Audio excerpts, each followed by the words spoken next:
Wonderful, we are good and live. So we have a full board with us today.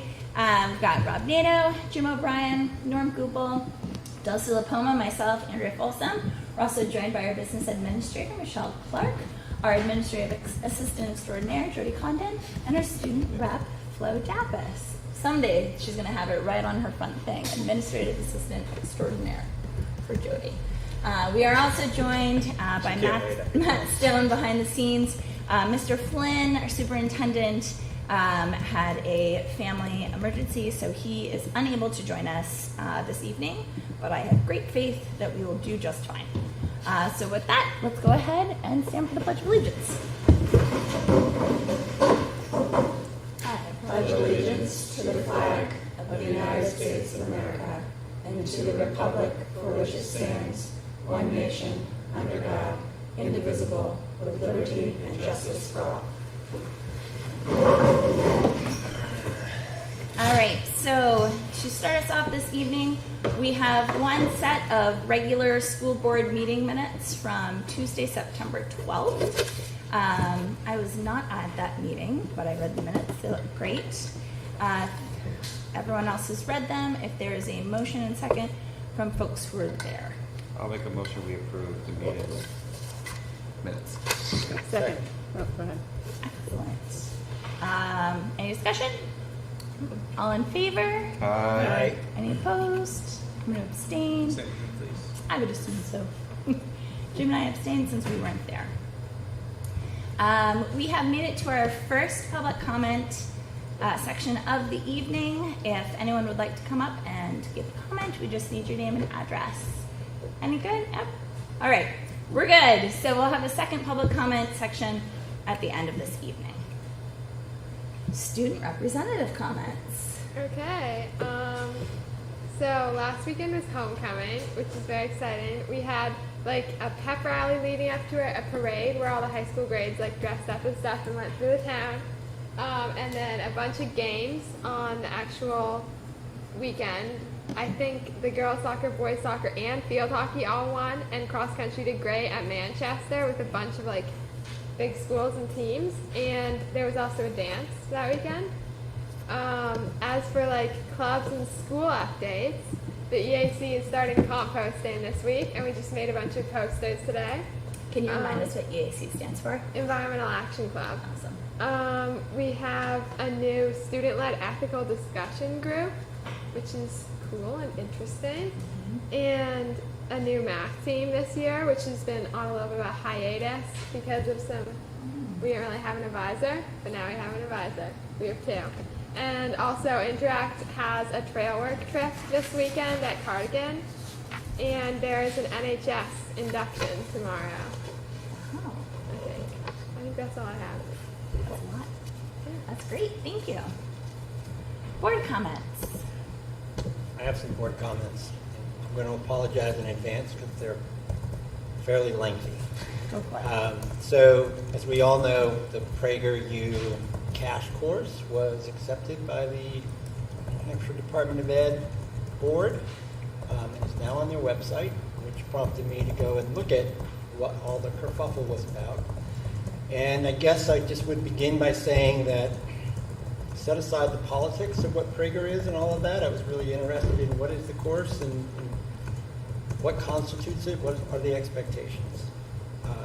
It was pretty dismal.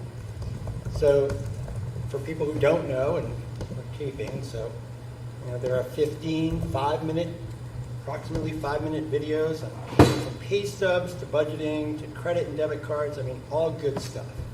You watch a few of the videos and they're sort of done. There's nothing in there that's you wouldn't expect, right? There are things that are missing, but it's sort of done in this sing-song. You remember the show Blue's Clues? It's kind of like that. So a student watches a video, and then there's a self-assessment worksheet that they can or cannot do. It's up to them. And then they just continue through this process of 15 5-minute or so videos. So my math tells me in about under an hour you get it all done. It was good to see that there was a summative assessment. My initial understanding was that there wasn't. However, when you look at it, the summative assessment is 32 objective questions. multiple choice, multi-select, and matching. So in the website says this is a competency-based grading system. This is not a competency-based grading system by any stretch of anyone's imagination. So when we think about our curriculum and how teachers build courses, we immediately think of depth of knowledge. And number one, recall and identify. They've got that one covered. Okay, 32 questions across 15 videos. Amazing depth. Skills and concepts, the ability to classify, organize, estimations, no. Third, getting deeper, strategic thinking, justify, explain, draw conclusions, no. In their documentation of the course, they do use words that you would think these things are happening. They use words like understand, explain, differentiate, explore, evaluate. None of that is possible when you're exposing somebody to a 5-minute video and then asking them to do a 32-question objective multiple choice test. The last, depth of knowledge, extended thinking, complex reasoning, making connections. In any well-created course, teachers would do all of those things either within the unit or across the time span of the course. I'm a little baffled that perhaps this group didn't read their own mission statement that says that their job is oversight to ensure that every student acquires skills and knowledge to succeed in a competitive global economy and as a 21st century citizen. I'm not quite sure how this course meets that bar. Secondarily to this, and this was an epiphany that makes it even worse, is that apparently you could do this and the credit may also apply to business education, economics, or an open elective requirement. So the long and short of it is this is not good education. This is like vending machine education. Go into a kiosk, watch some videos, play on your phone, answer 32 questions, get a credit. So what do we do at this point as myself, as a school board, as members of the community? You could ask for the commissioner to say goodbye. That's not going to happen. You could ask for people on this Board of Education to say goodbye. That's not going to happen. You could ask the governor to recall the commissioner. That's also not going to happen. We could certainly encourage students to not take these courses. We could, thinking about John Lewis in Good Trouble here, sometimes you've got to break the law. We could not accept credit. That would break our vow of what we said we're going to follow the Constitution of the state of New Hampshire. So that's probably a bad idea, although I'd like to do it anyway. So I guess the only thing we're left with as we move towards the gubernatorial race is that encourage people to ask every candidate, regardless of party, if they support Commissioner Edelblut staying on as the Commissioner of Education, given what he sees as, good educational content. And if the answer to that is yes, then perhaps we should look on to the next candidate. This is truly atrocious, and while I say it's good trouble, I would encourage every school board to write to the governor, to write to the commissioner, to rescind this, because it's a slap in the face, not so much to teachers, but to students. I think students expect high expectations. These expectations couldn't be any lower. So, thank you for allowing me to share my thoughts on Prager youth. Thank you. Thank you.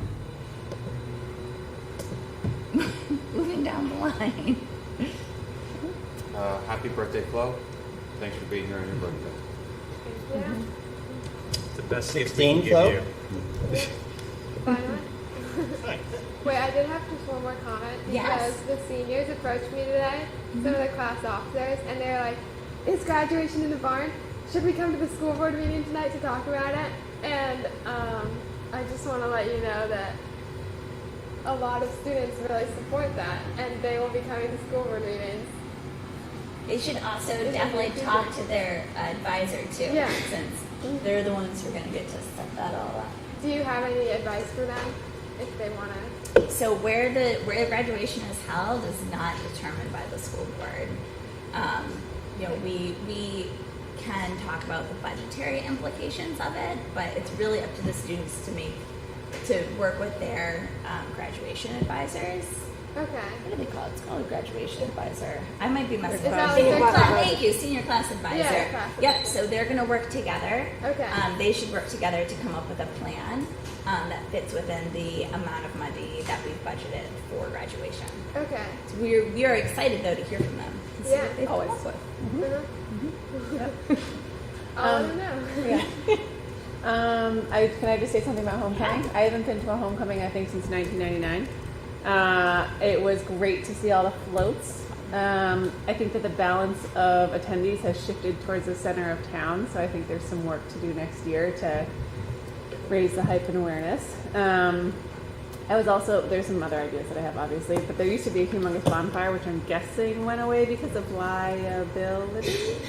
I don't know why it went away. I think we had a lot of rainouts. We had difficulties getting dry wood. Yeah. Fire is and it usually was something the we fair stray away grounds. from. It was really great. But I think that it was great to see There the used to students. be a spaghetti dinner too. I feel like for the athletes. Dan, do you remember? There was like like a spaghetti dinner right after.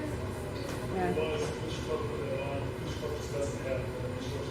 Okay. Yeah, but I think that it was great to see everyone, and it was Yeah. just a Yeah, really it fun was. weekend, I think, and we got lucky in terms of weather and everything else. So it was Yeah. nice to see everyone. And a second round with Prager. Maybe next year it'll align with Fall Fest. You Yeah. do Fall Fest homecoming. Yes.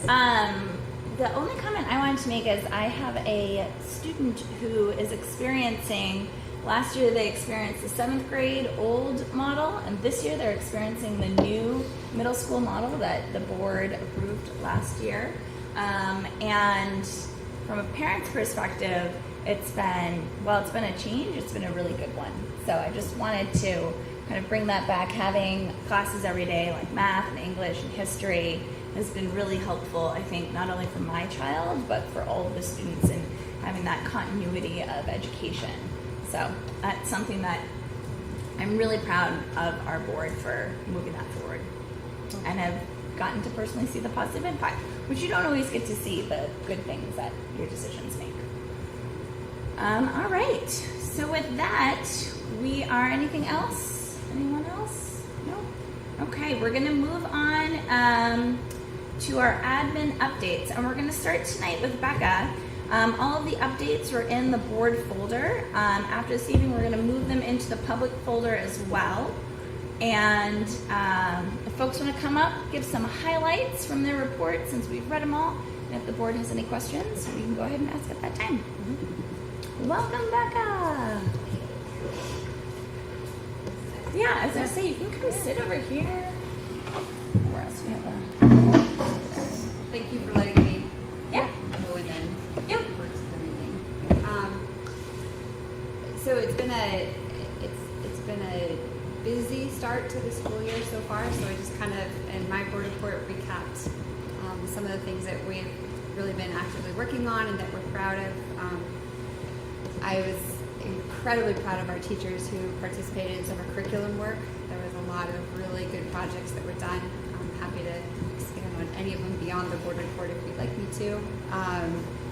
Moving on from there, the mentoring program, we have about 15 teachers this year, 16 teachers involved in the mentoring program. I met with the mentors yesterday to kind of see where they're at and how things are going, and the partnerships this year have been really strong. Principals did a nice job matching people up together, and I think your school board strategic goal of recruiting and retaining, I think the mentor program speaks very strongly towards that goal. So it was nice to launch that for the second year after doing some fine-tuning from feedback from last year.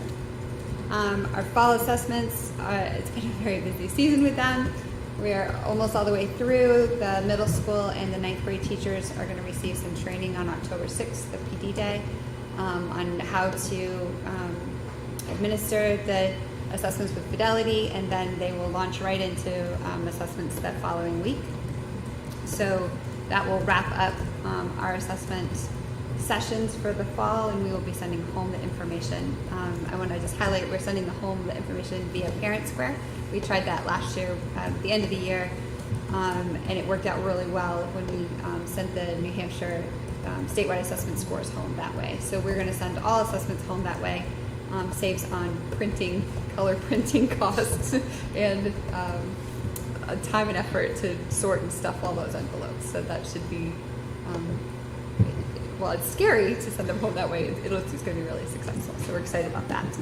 I do want to highlight the hard work of the elementary school early literacy team in adhering to the new RSA that was launched, which required us K through 3 to do screening for dyslexia risk factors. And so we did what happens is you do your initial assessments, which we did. Any students that flagged a potential at having difficulty with early literacy skills, they go through a second round of testing. So we are in the process of finishing up that. And from that, the screening law requires us to then create reading intervention plans for those students and to kind of look at what their next steps may be. We'll be involving parents very actively in that process. And the team's worked really hard to make that all happen well within the time constraints provided to us by New Hampshire Education Department. We have launched our professional development tracker, which is the third component of the suite that we bought. So remember, we purchased the mandatory training option. People are finishing up their mandatory trainings. They love them as much this year as they did last year. But it keeps us fully in compliance with what the expectations are at the state level, which is really nice to be able to say. So we have that option. We have Evaluations Plus, which tracks all of our TEP information for teacher education plans, the goals that they create, the walkthroughs that principals do, as well as the observations and evaluations. So we have that system, and then the third leg of that system was the PD tracker, which tracks our professional development. So it's where people go and ask for release time and explain what activities, and then they align them to their certification areas or the goals that they have, be it a personal goal for their recertification or their goals that they're working on for the school. And that has been an interesting project to build something from the ground up. And so we've got some more enhancements to do as we go along, but it is up and operational and people are using it, which is good. Moving forward, we have a few things that we're going to be working on. Curriculum Assessment Committee met for the first time last week. It was a great launching point for conversations regarding our report cards. So we are in a year of assessment. We're looking at how we assess students and how we communicate that information home. We're going to take that to the next level, so moving beyond just the larger benchmark assessments that we've been sending home, but talking about more transparency with what's going on in terms of assessment there for parents and families to be part of that. And then also looking at the way we report things out, report cards, looking for something that is more cohesive kindergarten through 12th grade. So that has been the theme of last year and this year. It will continue, is how do we kind of make our experience for a student K through 12 to be more seamless. And so we're working on those transitions from one aspect to the next. We do have a strong desire to look at our English language curriculum. That encompasses writing, that encompasses spelling, reading practices, phonics. We're very strong right now thanks to your support last year at the early literacy. Things are going very well there, but progressing that up into the upper elementary and middle schools, more conversations there by upper elementary and third grade and on. So we're going to look there at what that might look like throughout this year in anticipation that we'll bring something forward to Curriculum Assessment Committee by the end of the year there. We'll be looking at the way we collect and use our data with the bringing in of assessments at the middle school and 9th grade. That's a great open door to some conversations there about how we use data and what data we use. So we'll be putting a little spotlight on that area. We've got some kind of exciting classes coming through, great conversations over the past few months. And so some new classes that the high school is looking to bring in to meet some student interest needs and to fill some holes that we've had. So that is kind of the next step after what we did last year when we approved the multiple pathways for graduation, and we relooked at and realigned our program of studies for those graduation requirements. It opened the avenue to bring in some fresh classes and to revamp a couple areas of electives. So they're working on that, and that's exciting. That work will come to CNA committee next month as well. I'm just going to put a teaser out there because we're very excited to pursue the seal of biliteracy for world language. So more information will come on that, but that is an active project that we have going on that I think will be amazing for our students. That's a question. No. So, looking at the refinement of structures and purposes, I had never really thought about this, but is there a way for teachers, because there's like multiple assessments per kid per grade, right? Where there's like early bird and literacy for the early kids, and then there's whatever. So does it all go into one file system via Aspen or Parent Square, where you can click on a kid and then see all of it, or how does that happen right now? Yeah, so that's part of what we're reviewing and looking for that. So we have multiple areas where we collect and store data right now, and we need to streamline all of that into one cohesive, secure place. Yeah. Right now we have what's called kid grids, which are essentially large spreadsheets of information. We used to have a tool provided to us from the New Hampshire Department of Education called Performance Plus. They have sunset that product.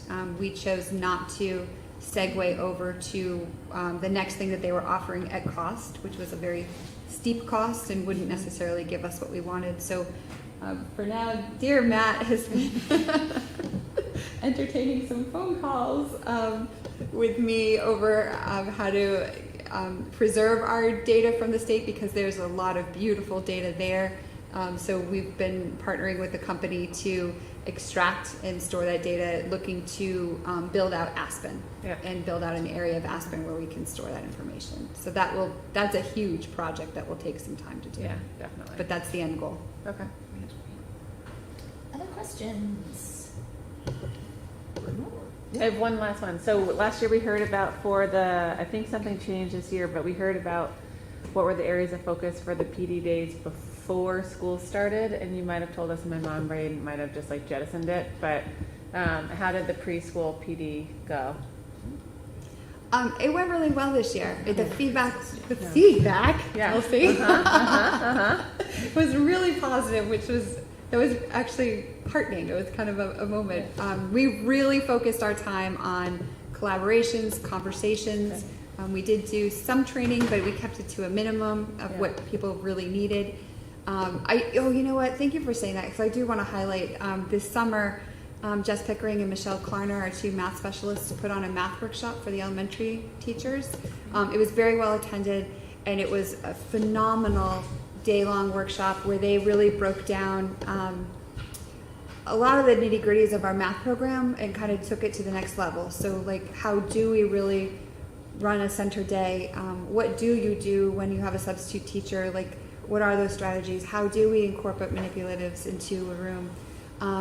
They used a book that we've done through a book read called The 5 Practices, and they incorporated elements of that into the workshop, and that was really positive. So, awesome. So that was like a really big training, and that's the kind of thing we try to do through summer curriculum and separate it out from those first days, which could be really intense to sit in a full day-long training when you're thinking about, is my classroom set up, and have I met the new teachers? One of the things that was positive with the mentors is we did the 3 days and then the mentor day, which was a shift. Usually we do mentors the Friday before and then the 3 days. For the most part, the vast majority of the feedback preferred it that way, to do it afterwards, because they had a chance to, with our format, like the first day was, they started out with a meeting with the building principal, then they went to the SAU level, district-wide meeting, and then the afternoon they had time with their teams, and they were able to really get to know their department or their team.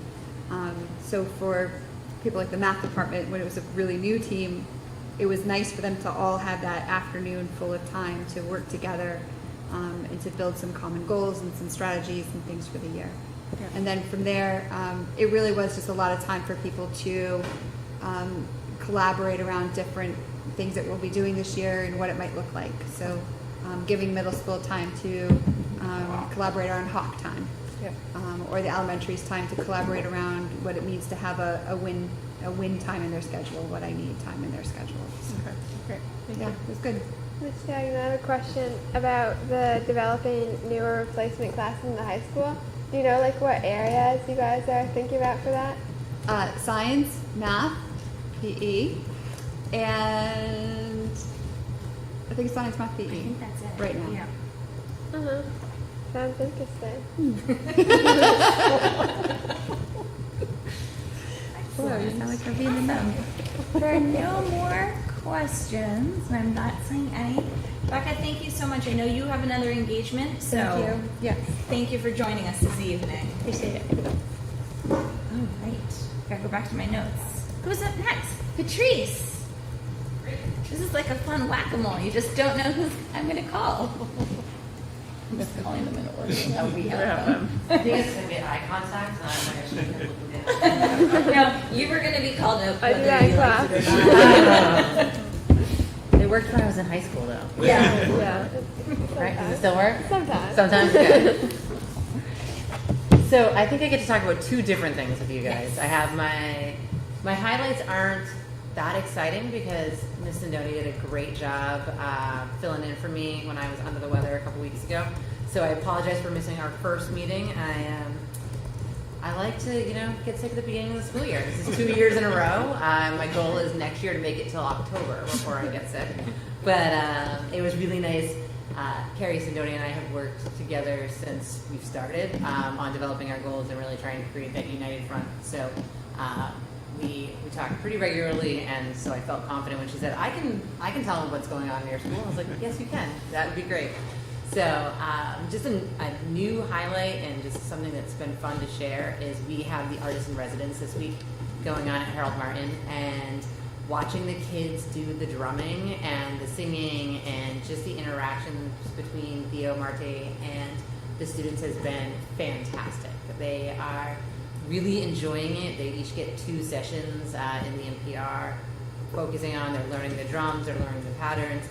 It is almost an hour long, and those kids do not get distracted at all. I've never seen them pay as close attention as they are in this hour.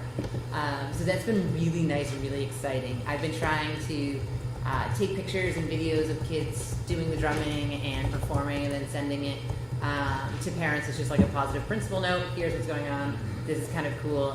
We've got some really good feedback from parents who are like, this is awesome. This is what they're talking about. I'm like, yes, it's been a lot of fun. So we're going to continue that. I'm looking for a fun name for it. It's just like a positive note from the principal. It sounded really boring, and I feel like I needed something cool, but I haven't come up with anything yet. So my brain might still be a little tired. It's all right. So that's going on this week. We also are really just kind of enjoying a little bit of dry weather. Recess is a lot more fun when it's not raining. So that's been really nice. Becca talked a little bit about our assessments and where we're at there. I was meeting with a teacher yesterday who said it really takes the first 6 weeks to get used to new classroom routines, new communities, new expectations. We are in week 5 right now. We are feeling it. We're starting to feel a little comfortable. Some of the newness is worn off, so that's a fun challenge of how do we engage, the right way and use that enthusiasm for good. So that's been really nice. But overall, it's been great to have everyone back. Our arrival and dismissal plan seems to be going much better in year 2 than it did last year, and really focusing on that. We still have some areas we can move up. Right now, our biggest delay in the afternoons is, every once in a while a kid forgets and gets on the bus and they were supposed to go somewhere else, and then we have to find them, and no one can leave until the buses go. So that's our big piece. But we're not going to send the buses unless we know where everyone is. So, but we're able to get people out. I think everyone is gone within 15 minutes now, which is really good. And most days it's much faster than that, but even on our late days. So it's kind of the updates about what's going on. The other thing I wanted to share with you is my school goals for this year. So Matt has them on the slides. Do I see them? I have them first. I don't know if they want to see them. Oh. Sorry, Matt.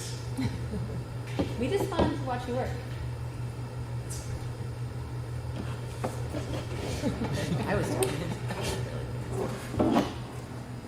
You can pull it up first and then plug it in. Yeah, let's.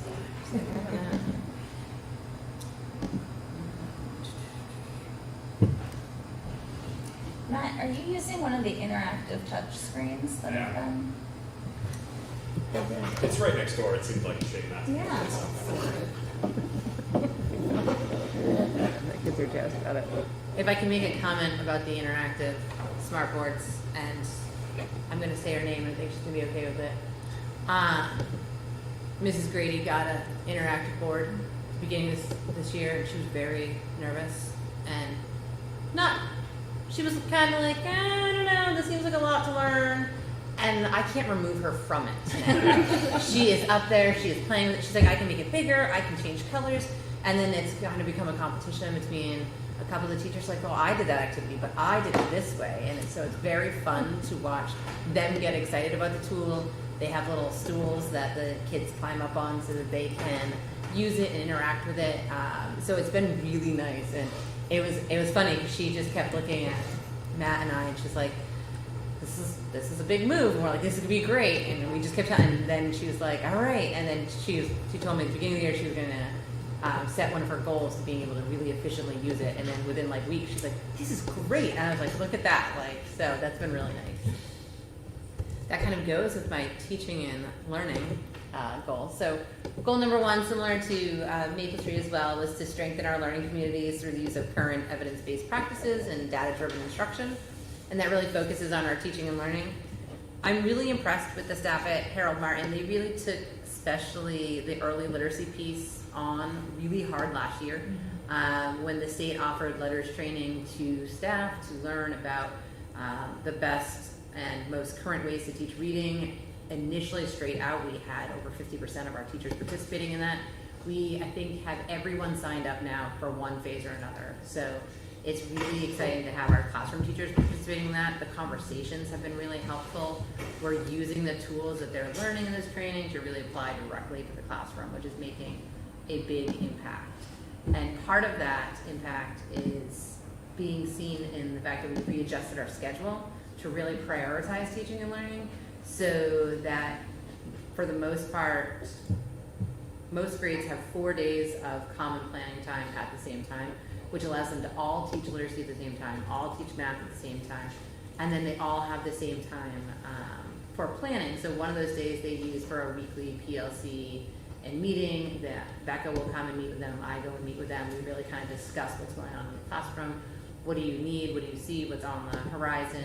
But it also is allowing them to have more informal conversations about what they're seeing, what they're doing, what's working, what they want to adjust, which has just been really nice. Prior to the schedule change, everyone was all off on different times, so they didn't get to see each other. They didn't have that connection, so there wasn't that cohesion. So 4 days a week, every grade, but second grade has common time. Second grade, because there's 3 classrooms, it's only 3 days a week because of the way the schedule works out. And that was really important. To go with our teaching and learning goal, we're also moving this Friday, we're starting our data day. So we have all of the benchmark assessments from the fall that the reading and math teams have been poring over and analyzing and grouping, and they'll be meeting with each grade level team and talking about like the first level of students who need to be seen for RTI services. But the exciting part for me is we'll also be talking about trends that we're seeing, what's going on at a grade level, what are we seeing that we can address, where do we need to use some of what we just added in as win time, what I need, how can we use that win time to support where we see students need that growth. So it's going to be a good, exciting time. We're going to talk further because we only have an hour set up on Friday, but then the following Friday for professional development, Becca set up time for us to continue those conversations and really come up with a collaborative plan grade-wide to address that. Our second goal is a continuation from last year, and that's the culture and climate goal, really working to promote and continue that positive, collaborative, constructive environment that is student-centered and positive outcomes. This year, I asked the staff, which most of them did it already, but really we talked about sending home weekly newsletters to families of just kind of this is what's going on and celebrating some of the things that happened in the classroom. Last year we brought back monthly assemblies. We hadn't had them for a few years for COVID. Our new music teacher is fantastic and super excited, and she is working on a assembly rap. And so I have a part in it. She sent me a video of what I have to practice.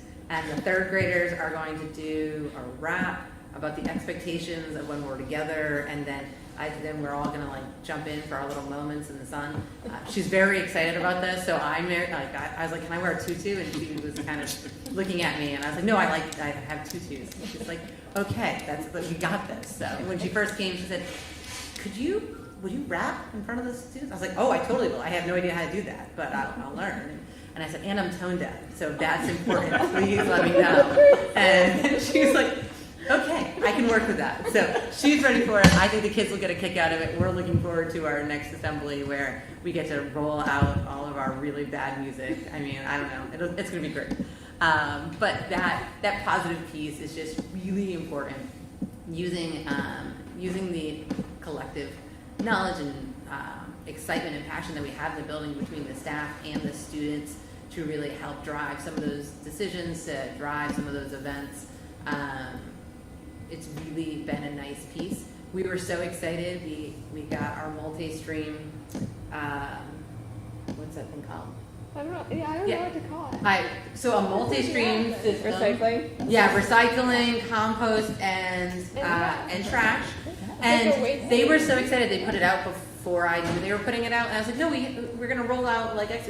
And the kids were all just like really excited about it. So we just leaned in and we started doing it. We did break a wheel on it, so we haven't had it out for a couple weeks. We got to patch the wheel, but it's going to be okay. But that was something that the students were really passionate about last year. We did the trash on a lawn day. They kept coming to me about wanting to do composting and recycling, and why are we throwing everything in one bin in the trash? So to see their excitement this fall, and they're like, this is the thing we talked about and we wanted, and we're like, yes. And then like going through the conversations. So really using that power to make forward progress is awesome and exciting. And then family engagement is our last one, and we really worked on this last year as well, as partnering with families to help them participate with us. Sometimes we hear from parents they don't know what to do, or they don't understand that. So trying to take down some of those barriers so that they understand what we're doing in the classroom.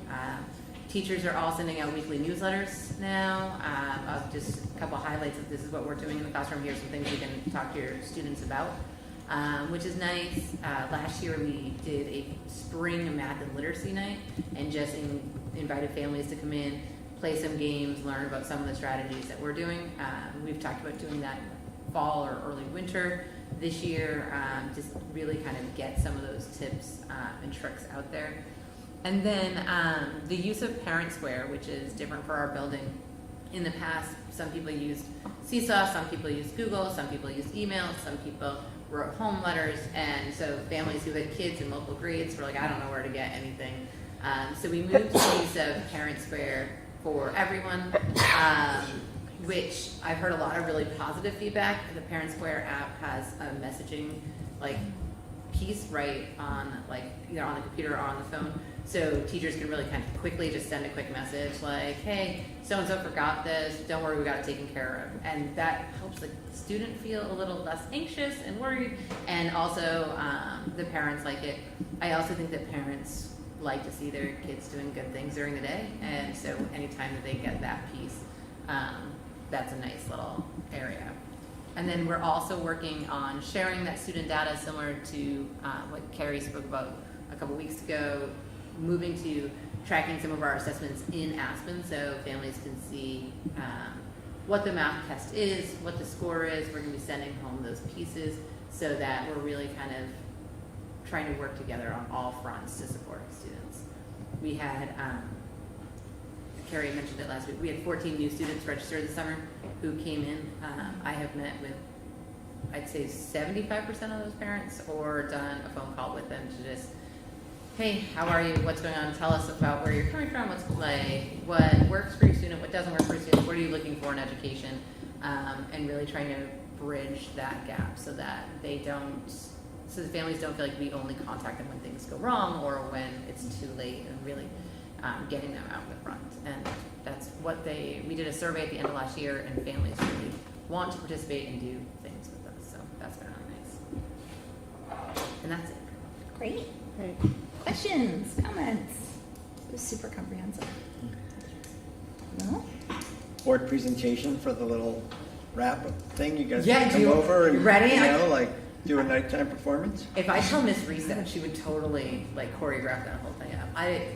Music is like blowing up this year. They are so great. The kids are loving it. It's so much fun.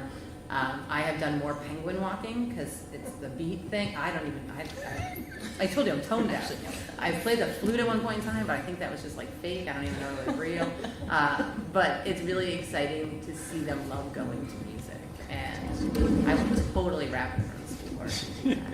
I've gotten very positive feedback about music throughout all the time. Yeah, All the time. totally. Yeah, They which is love it. great. Yeah, everyone's very happy. Well, all right. Well, thank you. I guess we have no more. Yeah. Thanks for We doing covered everything. I'm gonna leave before they ask questions. Thank you guys. All right. Next up, I have got Matt on the list. I know.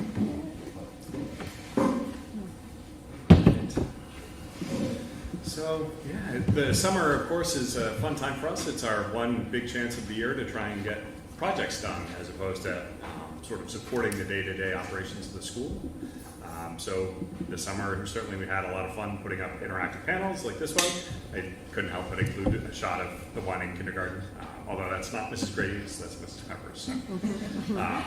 But she had a really nice setup. So, and I think the most interesting sideways comment was from the high school art teacher who said, yeah, now I put up artwork and I don't have to say, well, it kind of looks like this. Now you can actually see what it really looks like. So turns out having a 4K TV is a little bit better than a 10-year-old projector that has some color issues. So Yeah. that worked a lot better. And again, big thanks to the facility staff who helped us mount all of those because I have many skills, but making sure that heavy things don't fall off walls is not one that I would trust, the safety of small children to. So that is vital that they gave us the support. The phone system replacement, that went pretty smoothly. I was impressed by the level of work that they had done ahead of time. I think the last time we did that project, the vendor was on site for about 6 weeks. This time they're on site for 3 days. So, and the project was also a lot less expensive than the last time we did it. So it's definitely one of those things that gets easier over time. That being said, it also helps expose problems. So we actually found probably issues with the paging system that we had for years. And just when you actually ask everyone, hey, can you hear all calls? Can you hear emergency calls? Turns out, oh no, I haven't really been able to hear that for about 3 years. It's like, great. Well, if I stand in this one spot, I can kind of hear it from next door. So anyway, so those are being worked on. Maple Street, I think, is now completely fixed. Harold Martin we fixed yesterday, and then we just are working on some last issues at the middle high school.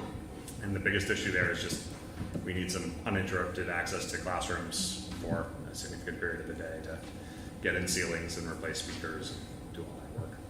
So that work is ongoing. The online registration piece has been interesting. We knew that rolling that out would be challenging just because that meant, for the new student registration, that honestly went pretty smoothly. The biggest issue is just getting parents to upload the documents that we need because we can't, if they send a picture of, something that isn't actually proof of residency, we have to reach back out to them, and that's not always the easiest piece. But that's going all right. The biggest challenge by far has been the sort of start of school registration piece, the re-registration as they call it, just because not everyone knew they had an Aspen account. Some people knew and then had forgotten it. They threw away that piece of paper that they got 3 years ago and have never used it since. So that has been an ongoing issue that we're working with. We certainly hope as we move more of those assessment pieces online, as we move report cards online, so they had more incentive to go to it, that is easier next year. We always knew the first year was going to be tough, and it was. Working on that. And then, you know, since the start of school, we really switch focus and we say, oh, we're now mainly in the support role. And as Jim Rozicki said last meeting, the tickets start flying quickly and become impressive. I think we closed about 75 over the summer, and I think, since then, since the teachers returned, it's been about 300, which is a healthy clip. There was a great moment where we, I think, closed 40 in 4 days and had one more than we started with, which was just kind of one of those moments of you saying, it's going to be a week. But I think when we look at it, a lot of it is just the acceleration and the importance of the systems that we're using. You know, we're doing assessments very early in the year because we really want to start focusing on instruction and finding students who need support. That's great. That just means our assessment systems need to be ready to go very early. You know, there were students who wouldn't necessarily need to log in until like the second or third week of school. Well, if you're one-to-one, they're logging in usually day one. So students who registered very late or were missing some of that paperwork so we didn't have their accounts ready to go, those kinds of issues. And of course, teachers are trying to make sure that everything is smooth for them. So those are some of the things that we see. And then, you know, some of the fun tickets where teachers are trying new things and need some support in terms of hardware or technology that they're using.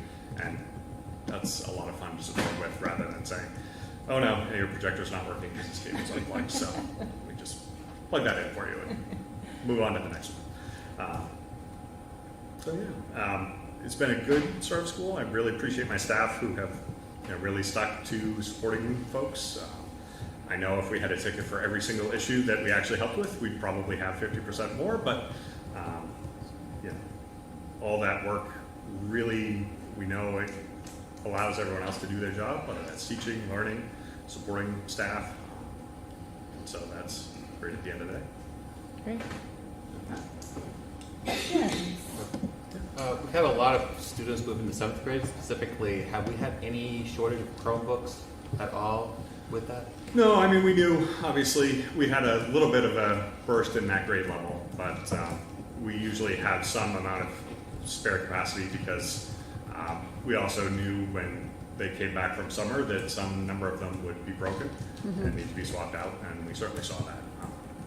We're also seeing accelerated rates of failure of keyboards for some reason. It's not accidental damage, it's just kind of the machines themselves are wearing out. So we have usually a pretty good supply just because it's much easier to say, great, here's a new one, let me scan that out for you, and then we'll see if we can fix it later on, rather than saying, let me do a 30-minute repair on that while you wait to this class. So it's much cheaper to just have some spares.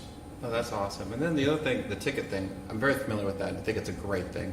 My question for you is, when it's submitted, does it go to you and you delegate it, or is it just your team goes through and say, I'm familiar with handling such a problem?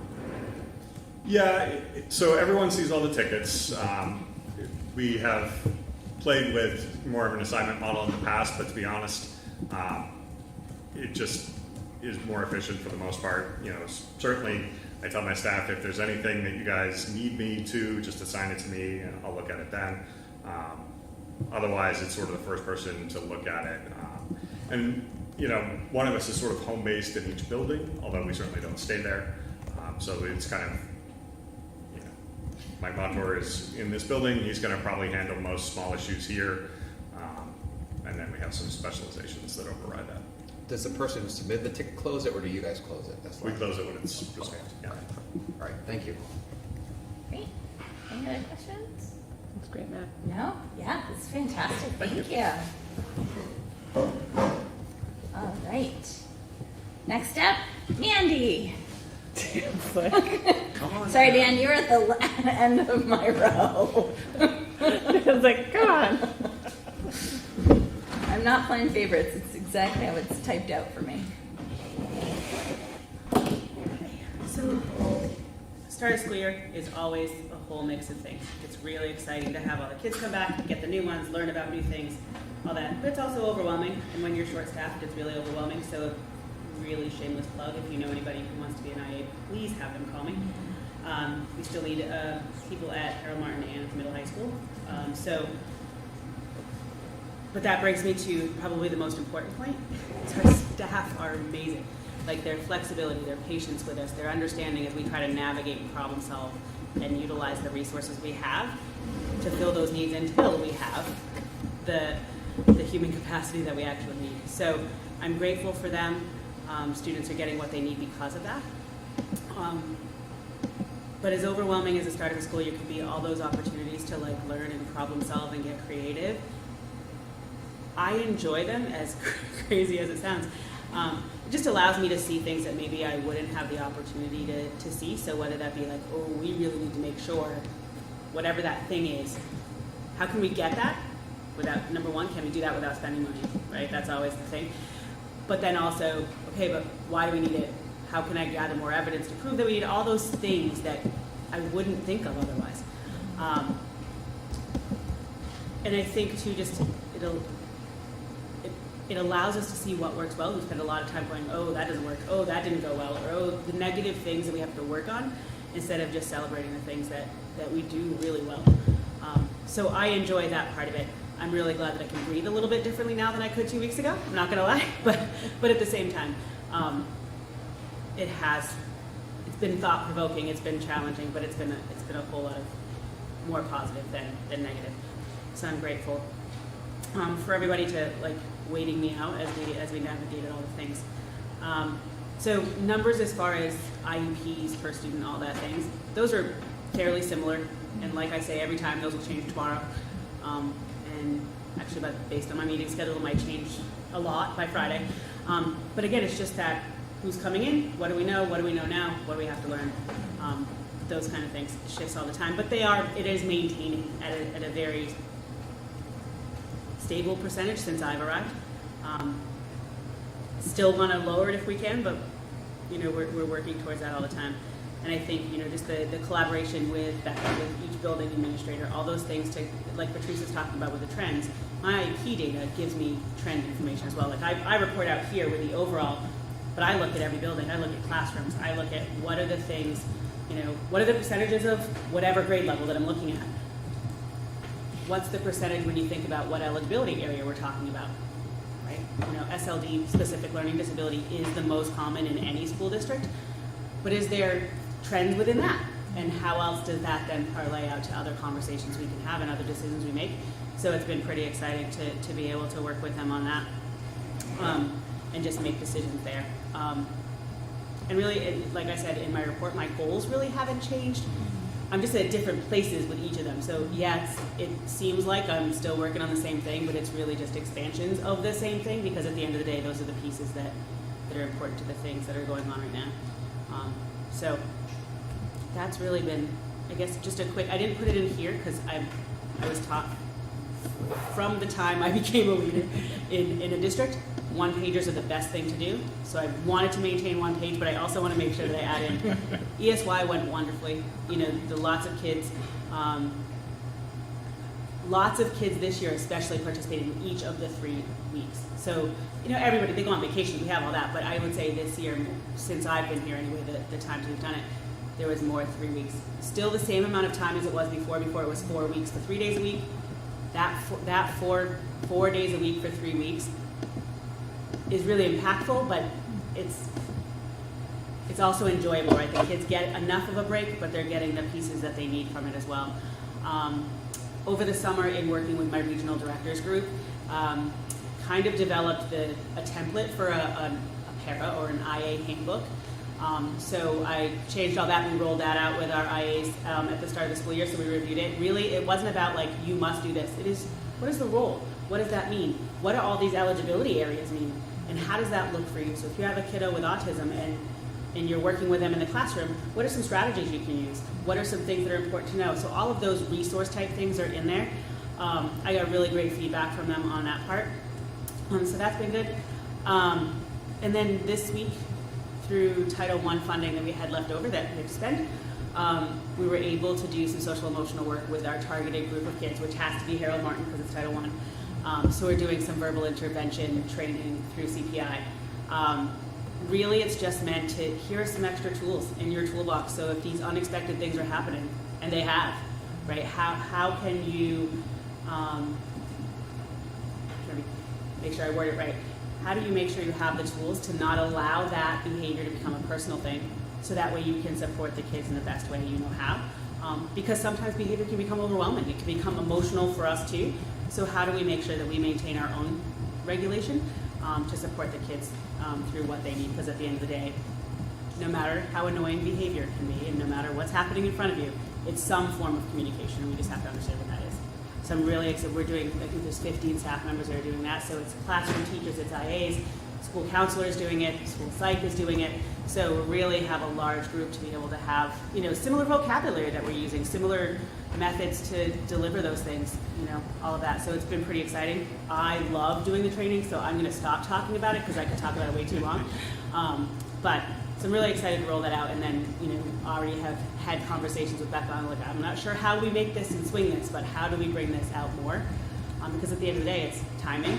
We have to have people at 6 hours worth of time. So it's not, it's literally an entire professional development day. So to be able to say that we can take this whole group and do nothing else but that's really hard when we think about all the things we want to, bring to our staff. So we're working that out. Cool. And who is the training through? Or in So partnership it's with? through Crisis Prevention Institute, and I'm the trainer for this one. So. Perfect. All right. Other questions? And Patrice is giving a thumbs up for it. It's been a lot of fun. I had a quick question. Last year, there was a legislative change where we now cover kiddos up through age 22. Has that impacted our percentages at all? Okay. Yeah, it did. Yep. Yeah. Yes, that's all. I was not looking for Very careful. any yeah. particulates It because did. I don't It did want in to for that 1 year of. Okay. Oh, it starts now. Yep. Okay. Well, that's not in anybody's budget. Yep. So how do we make that work? But we worked with the state. The state. It wasn't they were just like, oh, figure it out. Sorry, but we did all the work that we needed to do within that to make sure that students continue to get what they need, and that everything else stayed the same. It just happens at 22 instead of 21. All right. Thank you, Mary. Any other questions? No? All right.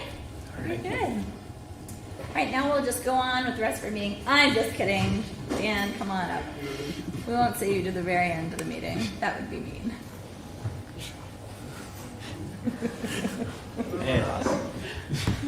No, we have to stay. All right. Well, good evening. The other people were saying it's 5 weeks in. For athletics, it's about 7 weeks in. We're just over the half point way of the fall season. Been a very good season so far. As Flo said, our 3 varsity teams won. Our 3 JV teams also won at homecoming. Golf won yesterday in their homecoming match. So it was a very successful homecoming, which was great. You've seen the board report. I did keep it on one page. I didn't know that was a rule, but I did it anyway. We have roughly, I think it's 42% of our student body playing a sport at the high school this fall. 37.5% of the middle schools. So we have pretty good participation numbers as expected, which have been great. We are fully staffed for our coaching staff, which has been great. The biggest issues that we've had, certainly busing continues to be an issue. We really have struggled with buses. Officials across the state, it's something that ADs are talking about. And as we get a cancellation on a Monday and I'm told, well, we have no officials this week, so don't schedule it. And I start looking at the bus schedule and saying, oh my gosh, where are we going to fit these people in or these games in? It really has become a challenge.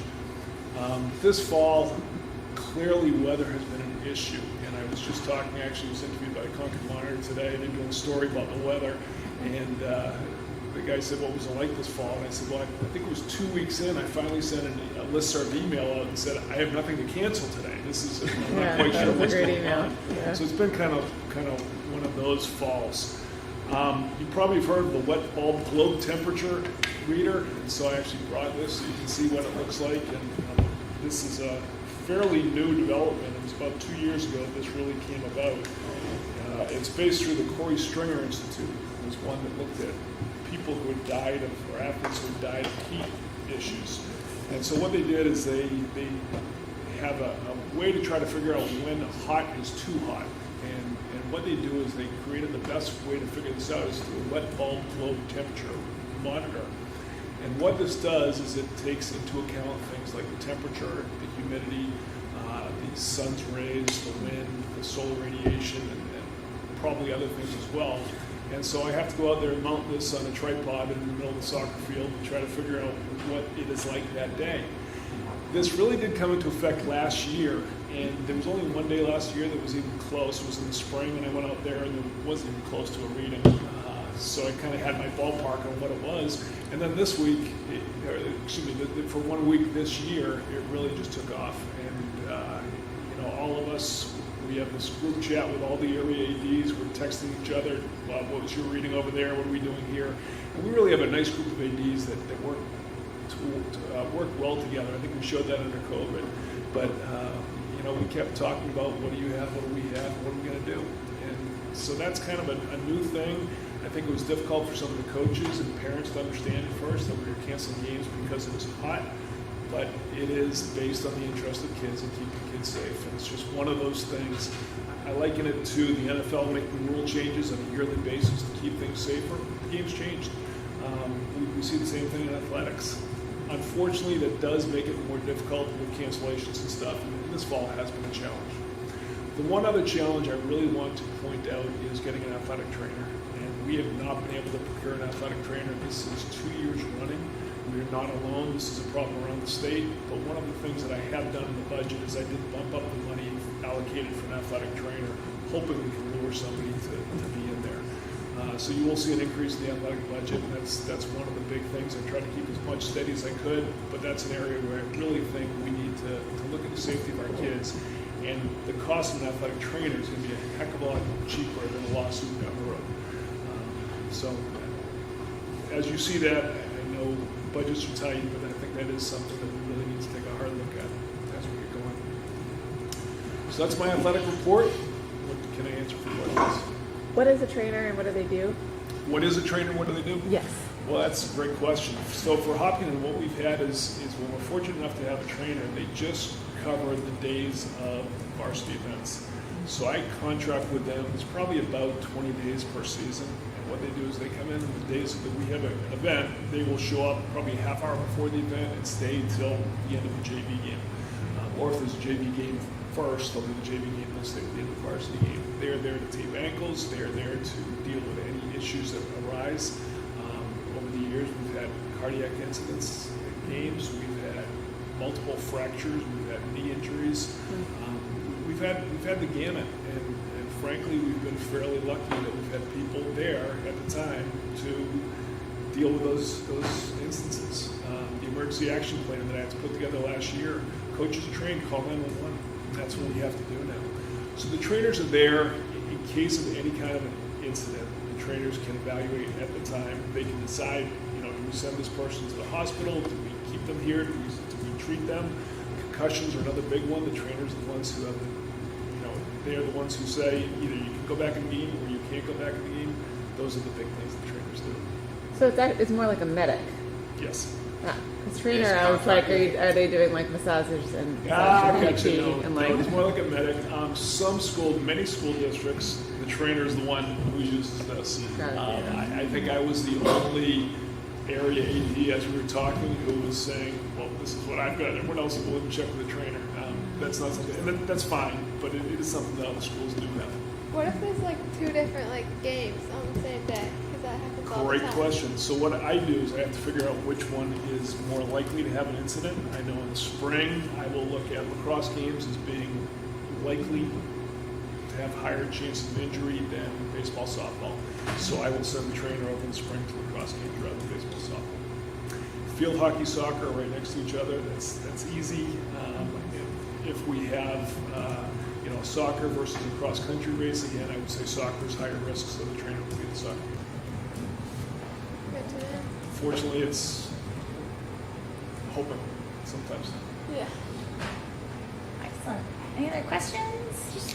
Yeah, I think you and I talked about this a long time ago. Like, if you're near UNH, where they have a big athletic training program, you probably have access to student trainers that are, second, third, fourth year, and they're already assigned to teams. Are there any schools in the area that have athletic training programs where unfortunately, we're in a weird geographical spot. We're not close to Dartmouth. We're not that close to UNH. Plymouth has a program, excuse me, but we're kind of far from Plymouth. I have not been able to find anybody who's close by who does that. Certainly, if you hear of somebody, let me know. Yeah, just my personal experience with this, when I was in the private school world, a lot of the private schools had their own trainer on site, and it's doing things that coaches shouldn't be doing.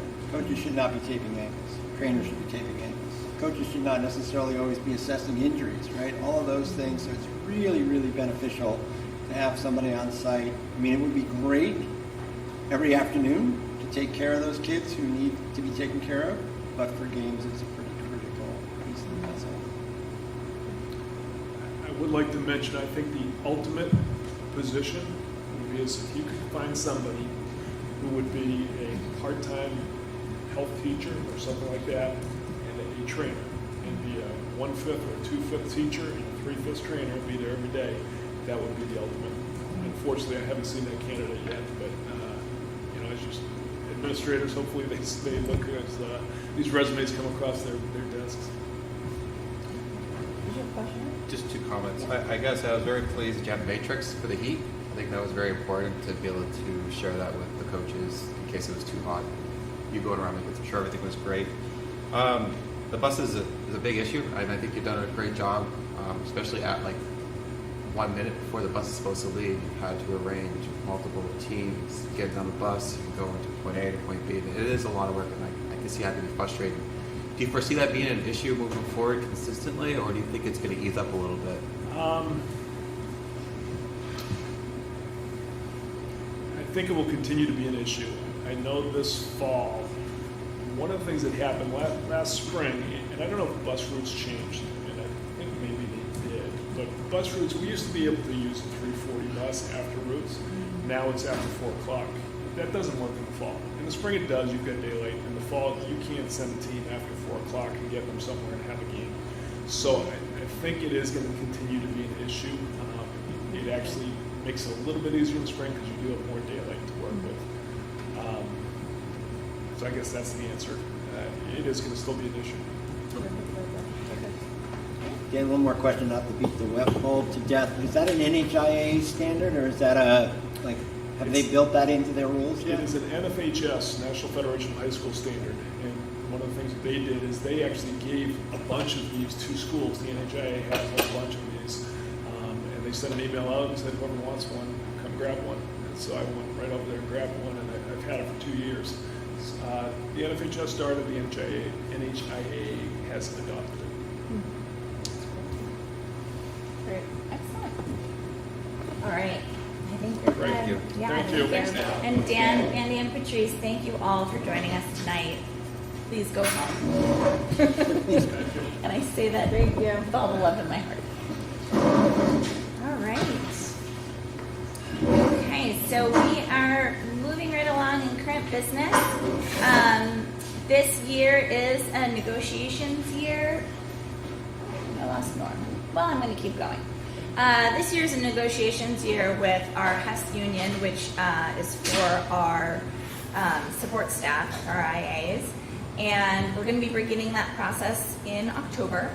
Get some meetings set up. We did a lot of great work 2 years ago, and I believe this contract, we're going to be looking at a 3-year contract to get back onto that every few years cycle. Anything else I need to add to that one? I don't think so. Okay. Great. It's going to be the best. All right. So we have a finance committee recommendation / update. And Rob, I'm going to have you take that. So for Dulcie and Jim, last time we talked about changes to school funding, and some of the multipliers have swung in our favor, so to speak. So based on the new numbers, we are going to receive from the state unanticipated revenue of $198,465 for this fiscal year. And we have 2 options for that money. We could have a special meeting and designate to appropriate that money for some purpose, or we can use it as a credit during tax rate setting which our calculations are about 26 cents on the tax rate, which would mean that when we said 208 back in March, we would actually be at $1.82. So after discussion at finance, that would be our recommendation to do that. So if there's a motion to do that, or I guess we have a motion first and then questions. So I would move that we use the $198,465 as a credit during tax rate setting to reduce the tax rate. I'll second. Great. So we have a motion second. Any discussion? Thank you. That's a great idea. Yeah, so this is going to go right back to the taxpayers. Wonderful. All right. Any further? Maybe it's a question for Michelle. Michelle, when does the tax rate setting happen? Just so the public So knows. once the town and the school district have all their information in, which the school does have all their information in, we get contacted. I have not got contacted yet. My gut would be in the next week or so. Usually the last part of that is also the county that holds it up. The good thing for us is because the board is looking like they're making a decision to do what they're doing, that doesn't hold us up, right? So if we had a special school district meeting, we wouldn't be able to set the tax rate, and it would make it harder for the town to make payments and things like that, waiting for that to happen. So I would imagine by mid-October-ish. Thank you. Well, But this is an easy one. yeah, this is the easy one. Good. Excellent. All right. Any further discussion? And I think, Michelle, because it's my understanding from that webinar was that these rates are now set for a 2-year cycle. So this isn't necessarily a 1-year bump. This is going to be a similar amount of money in the coming year. So it's not a spike and pull it out of our pocket kind of deal, which is great. So is revenue will anticipate again next year? The formula is in place now for 2 years. So the formula that applies to this year will also apply to next year. Given that our student populations stay where they are, then we should be receiving about the same amount of money. So this isn't a 1-year hit. So it'll be baked into our revenue projections when we start the budget process. Correct. So that was my question. To be clear, we could take that number and put it into our budget for next year. Revenue. So we have to wait until November 15th when the state gives our new number estimate for next year. But like what Rob's talking about, though, that is going to play in. But again, we go by what the state gives us because it's a rolling population. It's based on, this was based on $8.99 as our daily membership. Right. So depending upon what that number is. Right. And also what our free and reduced numbers are and our special ed numbers and all of those things. But Right. Great. it's more likely than not that this is not a 1-year situation. Is it helpful, do we think, to highlight this in like a bigger way to the community, like on the website or anything? Or I guess you'll talk about it at budget committee? Yes, we did talk about it at budget committee last time, just that it was coming down, and we talked about the model for how we receive various monies. So they're just waiting to hear about our vote. Yeah. So- Well, yeah, we just don't get like Yeah. news like this a lot, so it's great, yeah. But it's only the past report. No, it's good news. This Yeah. is great. All right. So hearing no further discussion, we're good. Gonna go ahead and take a vote. So all those in favor? Aye. None opposed? Motion carries. So that unanticipated revenue will be returned to the taxpayers, therefore by lowering the tax rate, which is fantastic. All right. So now we are on to some news from Michelle. Do you want to introduce your news, or shall I introduce your news? Whatever you'd like. I'll let you introduce your news. So for those that don't know, this is the start of my 20th year. I have enjoyed very much working for the district. There's an amazing community that supports, as we all know, P12, which is, in New Hampshire, not very heard of much. But it's time for me to make my next career change, so I am asking for early retirement as of June 30th of 25. Now, some might ask, why am I bringing it up so early? The board knows how much the district means to me, and I only want success. So I think some things might come up in the budget process because the hope would be some kind of transition. And so I just thought it would be good to bring that up before the budget process. I didn't want anyone to feel uncomfortable. So I just, I'm going to miss everybody when I do leave, but, it's not a sad thing. It'll be better for my family, and, it's all good. Wow. Well, I will speak for myself, then folks can jump in as well. You are such a wealth of institutional knowledge, and especially over the past several years where we weathered some really tricky storms, it's been so wonderful having you really as one of the bedrocks of our district and our community. So while we are happy for you, we're still very sad as well, and we also recognize that because of all that and all of the different aspects of the district, we really appreciate, I really appreciate that you're giving us such a wonderful lead time. And I just, for the board to know, and others to know, Mike is working on a transition plan that he will bring to the board, because we really want to make sure that you're able to impart this wisdom on the next person who's lucky enough to join us. Absolutely. And the next person would be lucky enough to have this district, honestly. And I won't be going away per se. I'll always be available for the person to always reach out after that. Not 6 o'clock on a Tuesday. No. I mean, Michelle, when I joined the board, I thought you were the accountant, the numbers person, and then I think every meeting that I attend with you, I learned something else that you're involved with. You do from like food service. I mean, it's buildings and grounds. It's like a little bit of everything. So, your influence on the district can't be overstated. And so, it's just been amazing. So thank you. It's been a pleasure working with you, and I'm going to continue working with you because I know it's not goodbye, but absolutely. I'm very happy for you. So thank you for all the work you've done for us. Oh, Michelle. I think I would vote no on this. No, you're the only person that when I talk here, sometimes with numbers, no one understands what I'm trying to get to, but you understand what I'm talking about. Someone who is a controller and is talking about numbers and movements of the budget and stuff. If they have, what is he talking about? You always got it.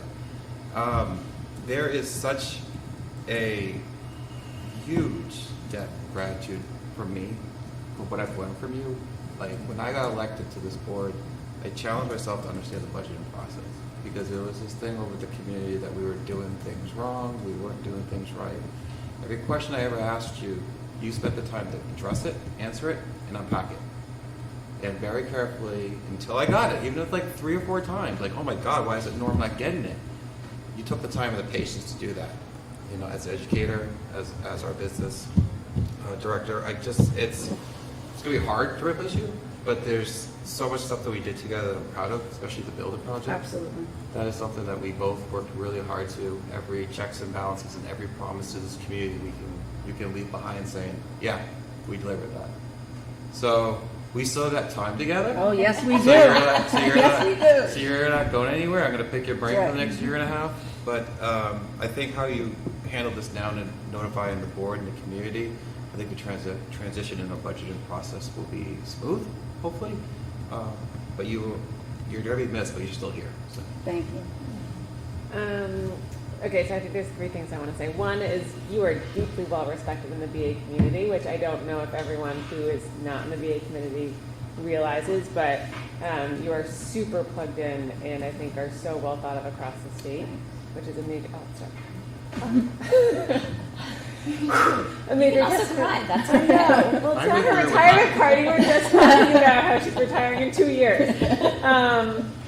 Also, seconding what Jim said, like you do the energy buying for the district. Like, I think that I really think of you as like the buck stops here, where you are just ready to jump in and I think help with everything.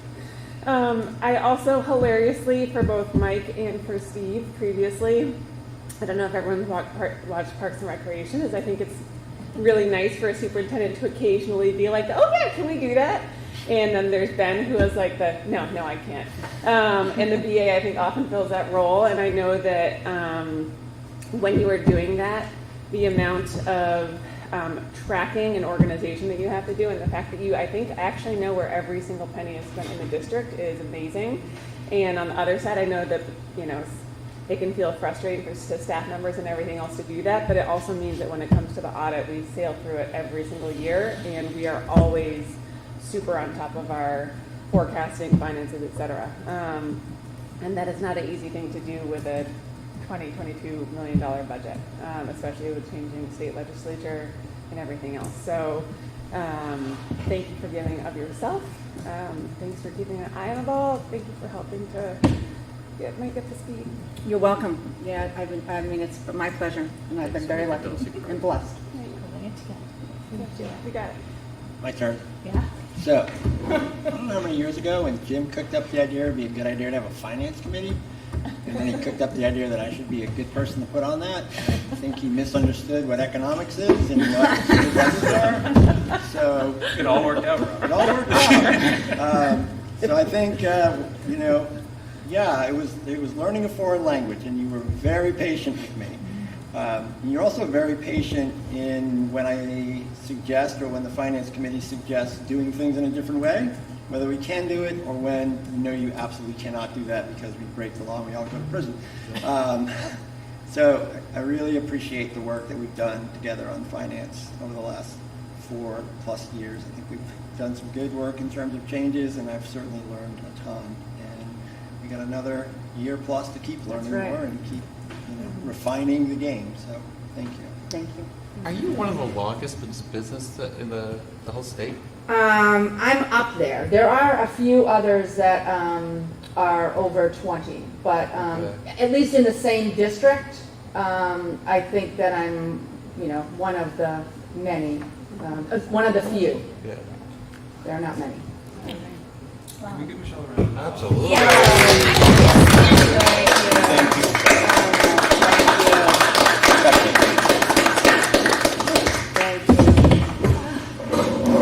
And just to let the board know, and as well as the community, of what we're facing as far as trying to fill Michelle's shoes, you know, there were 5 open BA positions just all around us already, and there were 5 more announced since the start of the school year. So we are so lucky to have had Michelle for so long, and to have this opportunity to have a really, like I said, a long lead time for finding the right person, because BAs are tough to find. You guys are a very niche group with a very highly specialized skill set. So that's just for us to keep in mind as we move forward. All right. The next part's not quite as fun, but it'll be fast. We had policy on here. We'd hoped to bring some policy forward for a first read, but had a little bit more work to do, and we didn't want to bring it forward without it being really ready to go. So that's the fastest section there. No policy tonight.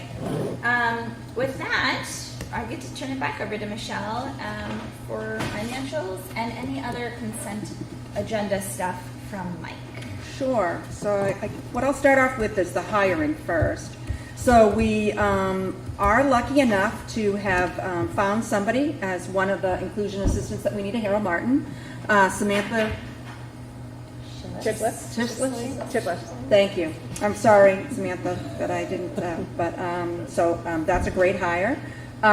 We have a couple other items. So Michelle Fisher is our sub-caller that we didn't have on here earlier. We just barely added Julie Manny today. She is we are in need of a tutor for some student needs, so she is offering to do that.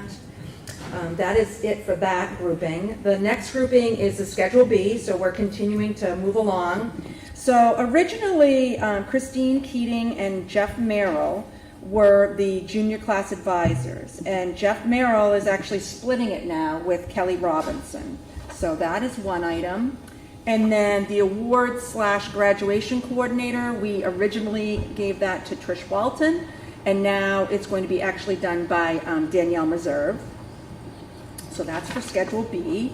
And then as far as athletics go, we have a nomination for cross-country assistant varsity coach, none other than Norm Kukul. So that is for the hiring. I'll move on now to finance. Oh, sorry. This is a dumb Yes, question. no, it's no dumb questions at Well, all. we'll see. What is a sub-caller? I'm just not familiar with that position. So we have the ASOP system. So what it is that person oversees that, makes sure that people helps with that assignment process. Okay. So it's like every morning you figure out Yes. who's sick, and it's the person who actually calls you the okay, sublet calls to you do the it. list. Yes. Yeah. Perfect. Lots Thank you. of Lots of early. Really good like leverage. the 5:30 Yeah, call, exactly. dreaded. Yes. Yeah.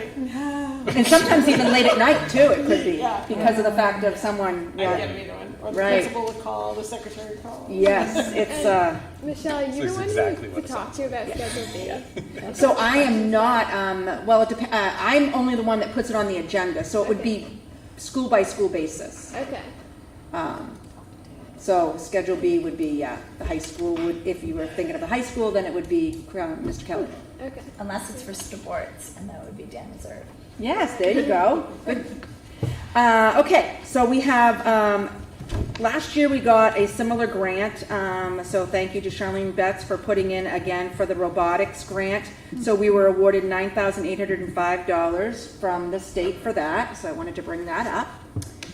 We had Capital Region Board of Realtors actually made a donation to go in our student in need of meals account for $110. That's not a board action item, but I just thought it was very nice and should bring that up as well. This is an action item, and last board meeting, the PTA originally had committed to $1,500, but that actually was changed to $2,000, which thank you very much. So we're actually looking to actually change that amount to $2,000. So that is it for the donations. The last item I have is the August financial. Now, as we know, this is just 2 months, really 1 month of school, not even 1 month, a couple weeks of school in session. So it's very early in trying to figure out that magic where we're going to be at the end of the year. So a little bit of insight, and we talked about this at Finance Committee too. I pretty much factor in at this point that everything is going to be spent. Not knowing, because as Mandy had said, we still have a few hirings that have not taken place. There's some benefit items that aren't necessarily encumbered, that we pay out on a monthly basis, that those aren't captured anywhere. As the months go on, this will get a little clearer. Really, it gets really clear more like in the January timeframe.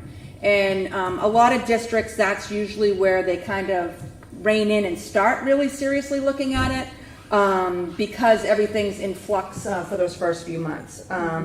Food service, as you can see, it looks like it almost will break even, I believe. I'm not so sure because we have the fund balance from last year. So I'm not sure that this year we will need any of the $150,000 at this point. And I don't, unless there's a major catastrophe, which I can't imagine. We wouldn't need definitely not all of 150, which is a positive thing. And I'd be happy to answer any questions if there are. So out of the gate with the money coming back from revenue and then potentially 150,000, there's kind of already. No, just talking about it. We're looking good. Yeah. Right. Things That's are what- looking in a positive sense. Right. Yeah. Knock on wood. That nothing happens that we cannot see. She understood that. Sounds great. That's it. So we need, I guess we're looking for a motion to approve. I'm going to still call it the consent agenda and financials that Michelle gave us. So moved. Second. Great. Any discussion? No? Thank you so much for bringing the other stuff You're as welcome. well in Mike's absence. Thank you. No other discussion? All in favor? Aye. Any opposed? I abstain. Norm abstains because it's getting hired. Motion carries. Thank you. All right.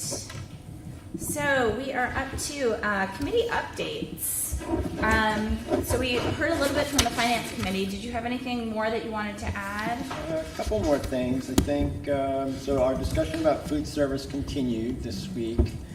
And the uptick in sales is fairly dramatic, and we really have to go back to pre-COVID for our baselines, but, you were around 240,000, and then we're at 340,000. So trying to dial into where that came from and why and how to continue. So Tracy is going to put together a survey to go out to parents and students to see if we are offering what people want or if there are other things that we can offer to, accentuate sales. And we'll also, I asked Michelle at Finance if we could take those numbers and break them down by school so that we can really kind of see where the drivers are. If you look at last year, we really, in terms of a deficit between revenue and expenditures, it was only $33,447, and we had budgeted, $150. So if we can figure out how to close that gap more, then that's money that concerns about not budgeting for food service if it goes the other way. But what's the best number? And that's what we're trying to get to there. The other thing that we've been talking about is, one of our goals was forecasting and how to do that. So the first out of the gate swing is to take a look at the last 10 years of MS-25s and by category, year-over-year changes, and then the 10-year change and see where the trend lines are. I think the concern in the committee is, can we actually create a meaningful forecast given the nature of school budgeting? But that, we hope, is a way to at least get at numbers and work from there. So that's the game plan at this point in time. And we don't meet again now until after our budget work session. So we'll hear what folks have to say and then go from there. Excellent. Go. All right, what other committees? We got CIP. I don't know if CIP is met. Safety, budget. Jump on in. No, none yet. Environmental. We're meeting. Energy. Energy's meeting tomorrow. It's going to be super exciting.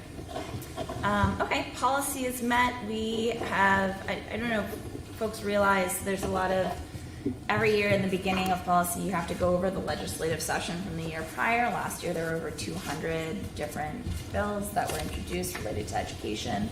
Obviously, not all of them passed, but lots of them did.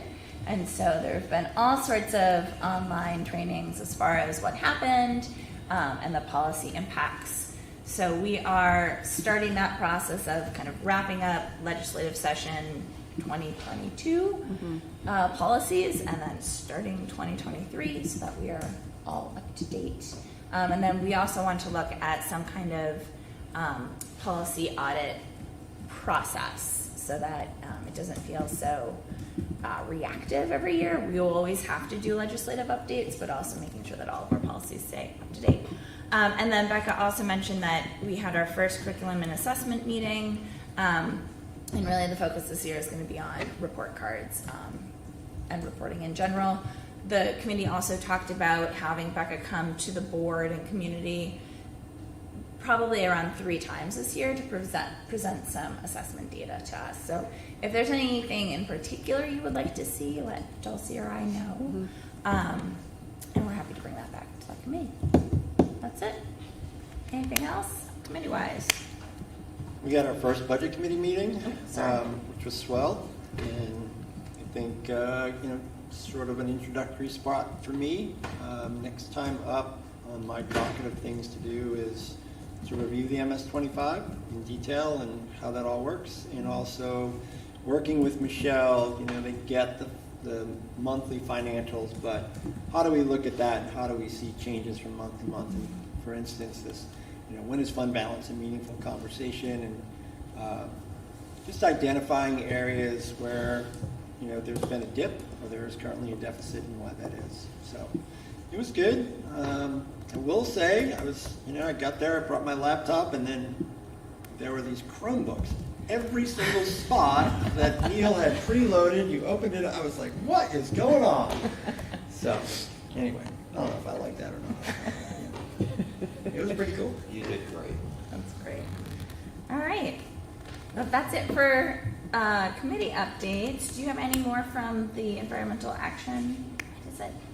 Club. What is the Student Environmental Committee's name? The Environmental Action Club. I was correct. Okay, Yeah, great. and it's like that for all the three schools too. Perfect. On my son just joined the Waste Warriors Ooh, at Maple Street. that's fun. I also thought it was we're a great hoping name. to work with those other schools too. So. Great. All right, with that, we are at our second public comment portion of this evening. As a reminder that this is for public comment. If you have any comments, you're welcome to come up. Please keep them to 3 minutes, and we just need your name and address. Any comments? No? All right. I'm going to go ahead. There's no public comments, so we're going to go ahead and close that. Any other business, old business? Anything else we haven't talked about this evening? Nope, we've talked about everything. Okay, so we do have a need for a non-public this evening. So I'm going to go ahead and make a motion for us to move into non-public under RSA 91A:3, 2L for legal. After our non-public session, we will be coming out of that and not doing any further work this evening.